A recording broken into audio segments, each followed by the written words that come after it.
मानस श्रृंखला में आज का विषय आसक्ति भाग 1।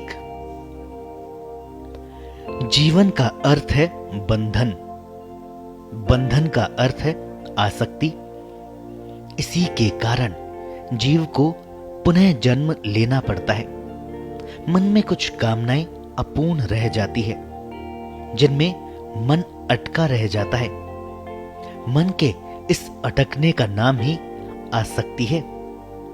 यह इस बात का प्रमाण भी है कि जीवन का आधार केवल कामना है और कुछ नहीं है।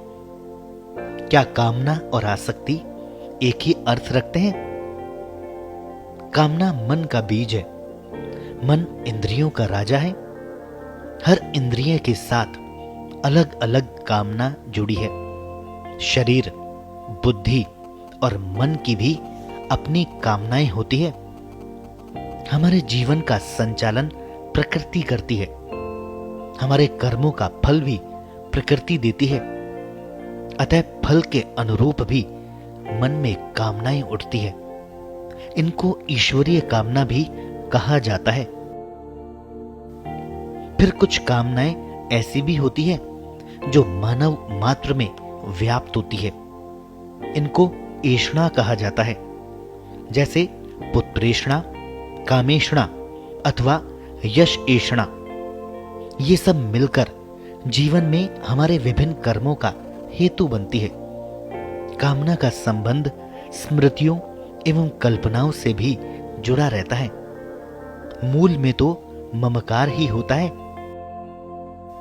मन चंचल है। इसमें राग है, द्वेष है, ईर्ष्या और लोभ है, मोह है।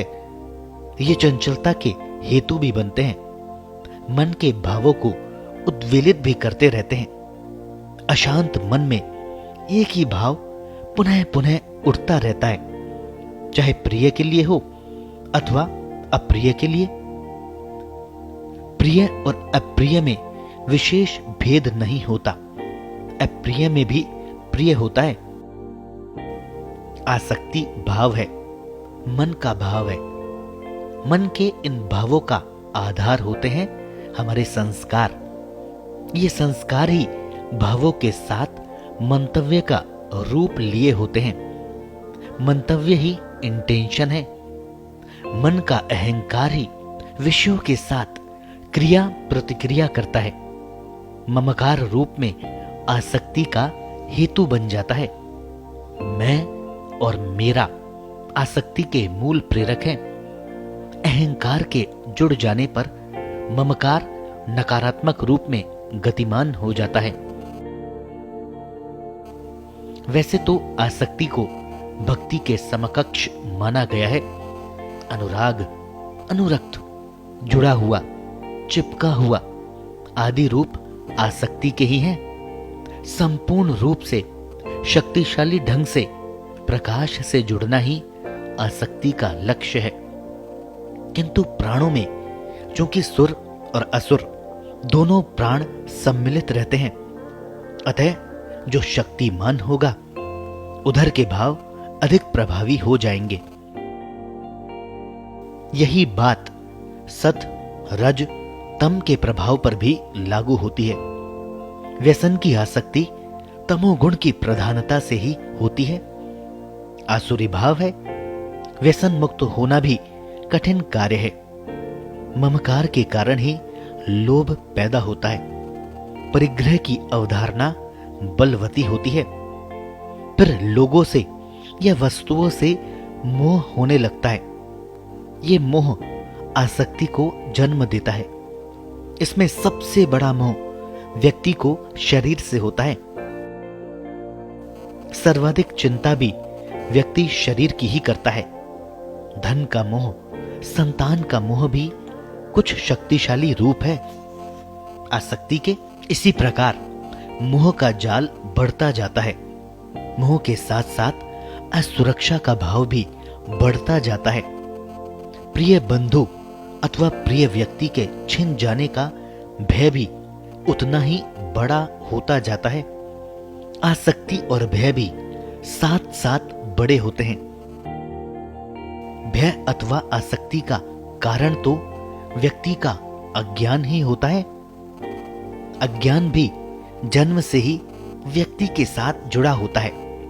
अज्ञान से अधर्म का व्यवहार होता है।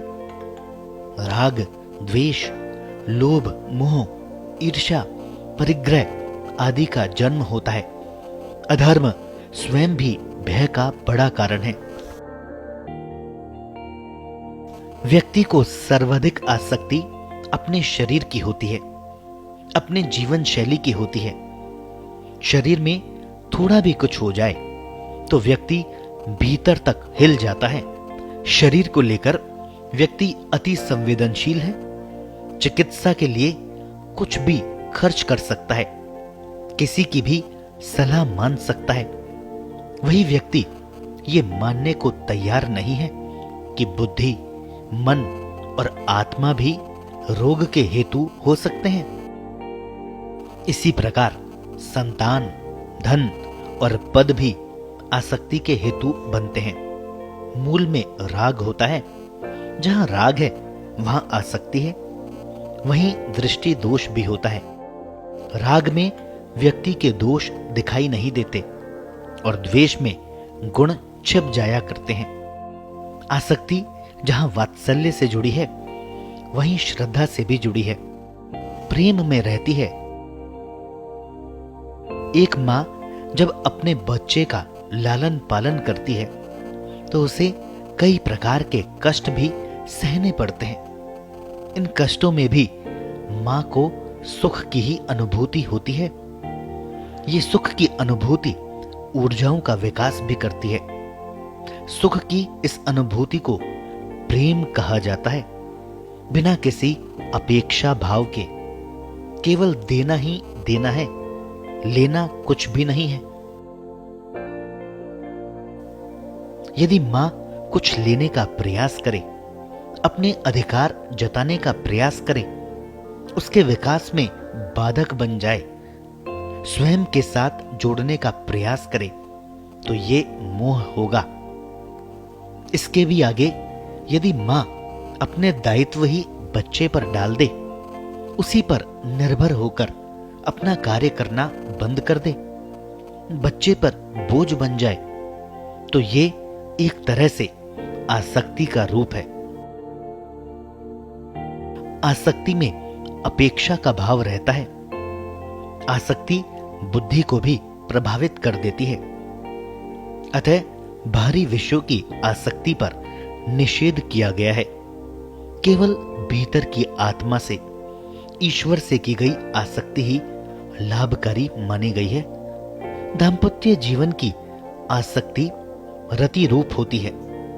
कालांतर में यही देवरति बनकर व्यक्ति को भक्ति मार्ग पर चलाने लगती है।